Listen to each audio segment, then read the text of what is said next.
बिस्मिल्लाहिर्रहमानिर्रहीम सल्लल्लाहु अला मुहम्मद सल्लल्लाहु अलैहि वसल्लम। आज हमने चैप्टर 11 का एक टॉपिक डिस्कस करना है, थर्मोडायनामिक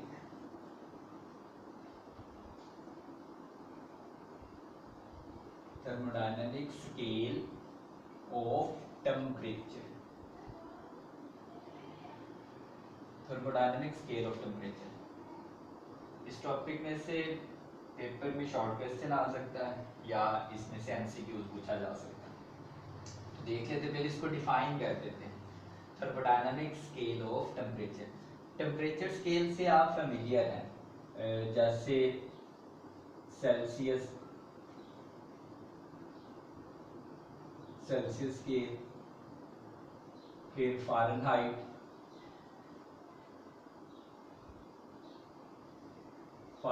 स्केल, इसी तरह से एक है हमारे पास kelvin scale.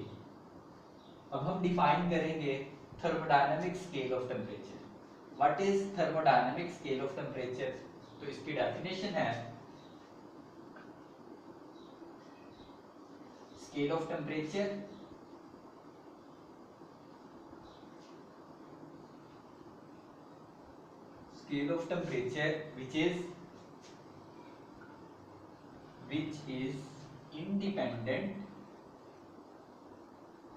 which is independent of thermometric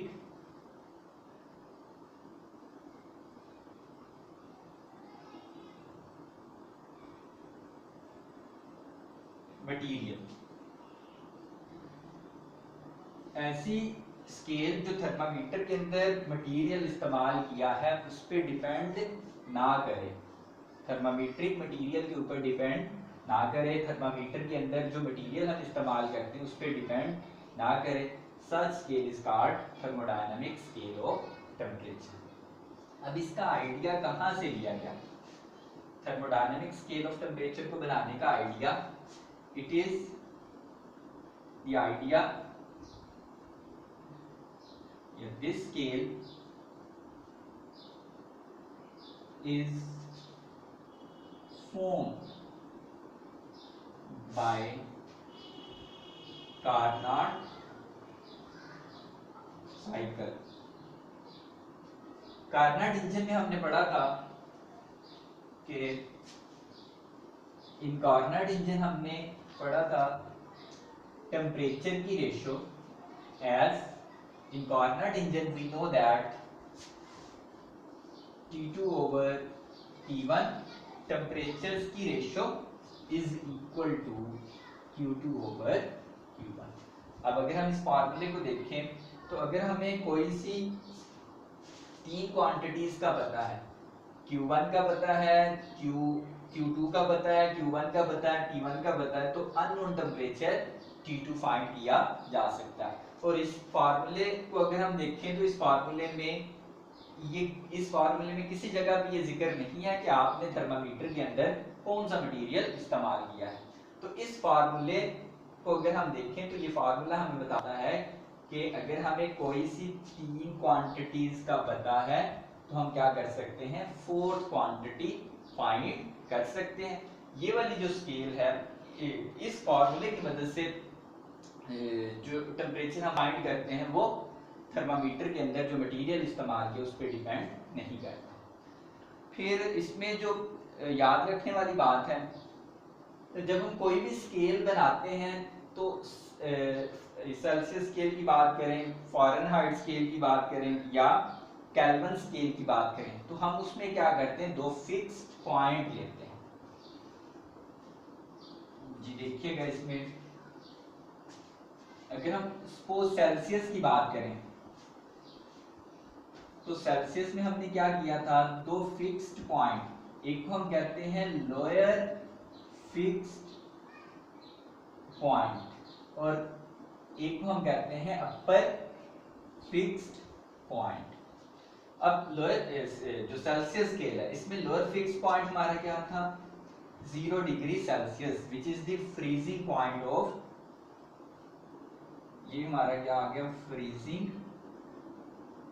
point of water, ये हम सेल्सियस की बात कर रहे हैं, और अपर फिक्स पॉइंट हमने लिया था 100 degree Celsius, which is the boiling point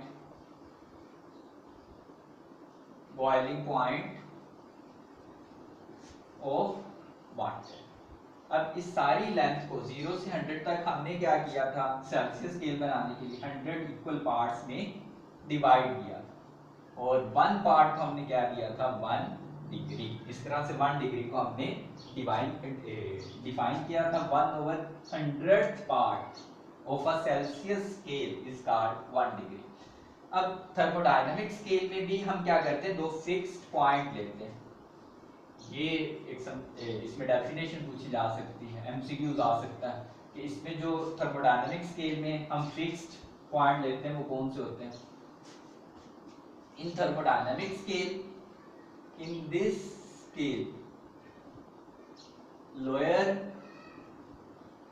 fixed point is, in this case lower fixed point is 0 Kelvin। Lower fix point के तौर पर हम किसको यूज करते हैं, 0 केल्विन को, and upper fixed point is triple point of water. Triple point of water, very important short question. What is triple point of water?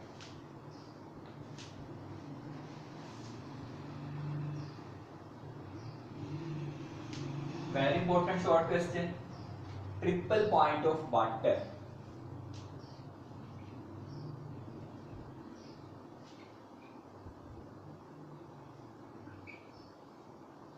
Triple point of water. ये ऐसा टेम्परेचर है, such a temperature at which water coexist in all the 3 states। ऐसा temperature जिसपे water अपनी तीनों हालतों में पाया जाता है, लिक्विड में भी, सॉलिड में भी और गैसियस फेज, तीनों फेज में पाया जाए। such temperature is called triple point of water। such temperature at which water exists in all the three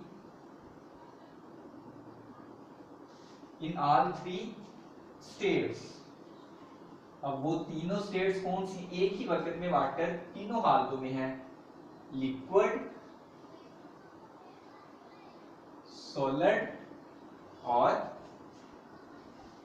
gas. ऐसे टेम्परेचर को हम क्या कहते हैं, such temperature is called triple point of water.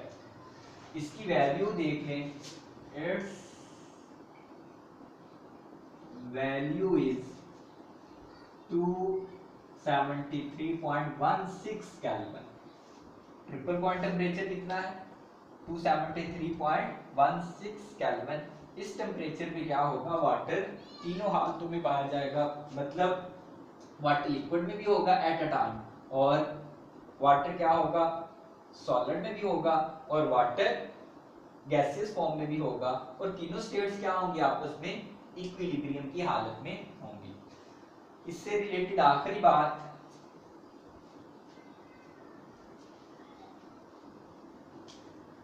हम एक फॉर्मूला बनाते हैं जिसकी मदद से हम क्या कर सकते हैं, किसी भी बॉडी का टेम्परेचर फाइंड कर सकते हैं। सपोज जी, इस फॉर्मूले को देखिएगा, फॉर्मूला, हमारे पास कोई बॉडी है, हमने क्या किया, इस बॉडी ने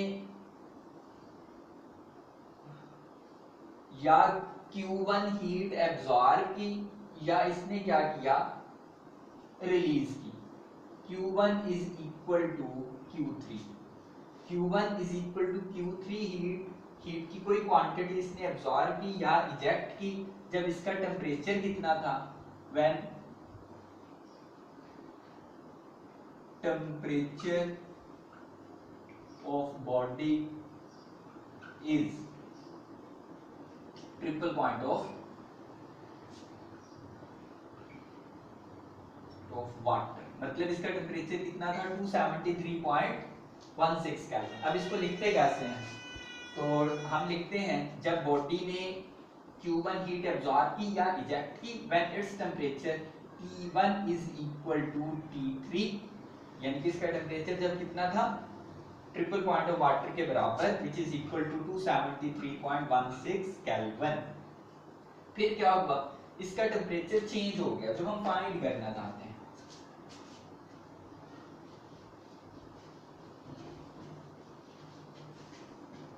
now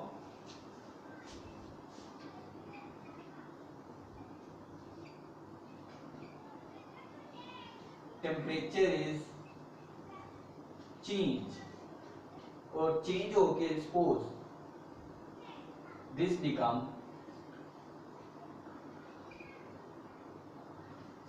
T2 is equal to T, ये क्या है अननोन। अब टेम्परेचर चेंज हुआ तो लाजमी या इसने हीट एब्जॉर्ब की होगी या इसने फर्दर हीट को क्या किया होगा, रिलीज। तो इसका temperature T2 become T which is unknown when Q2 is equal to Q। जब सिस्टम ने क्या किया, बॉडी ने क्या किया, Q amount of heat absorb की या रिलीज की, तो इसका टेम्परेचर कितना हो गया T, जो हम क्या करना चाहते हैं, फाइंड करना चाहते हैं। तो एज हम पढ़ चुके हैं T2 over T1 is equal to Q2 over Q1। इस दोनों वैल्यूज Q1 किसके बराबर, Q3 जब टेम्परेचर कितना था ट्रिपल पॉइंट ऑफ वाटर के बराबर, उस वक्त हमारी बॉडी ने जो हीट एब्जॉर्ब की या इजेक्ट की। अगर इसमें वैल्यूज पुट करें तो हमारे पास फॉर्मूला बन जाएगा T2 is equal to T, T1 is equal to 273.16 is equal to Q2 is equal to Q और Q1 is equal to Q3।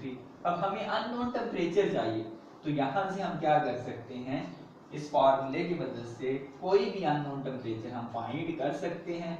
273.16 multiply by Q over Q3, Q heat absorbed or ejected by body at temperature T and Q3 is the heat absorbed or ejected at triple point of water.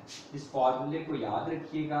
इस तरह से हम क्या कर सकते हैं, कोई भी अननोन टेम्परेचर फाइंड कर सकते हैं अगर हमारे पास क्या हो Q1 और Q3।